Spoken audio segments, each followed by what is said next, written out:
a 2002 Polaris Sportsman 500, and what we're seeing is the lights are flashing, and it's normally if you see lights flickering it's the rectifier, but that's not the case. What's happening is the relay inside this is failing.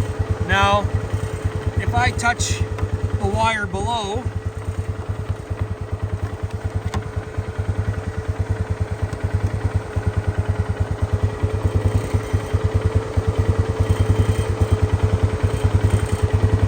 you can see it doesn't flicker.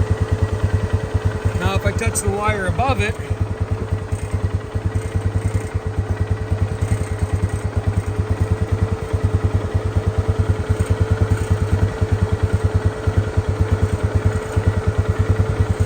you can see that the test light is flashing as well.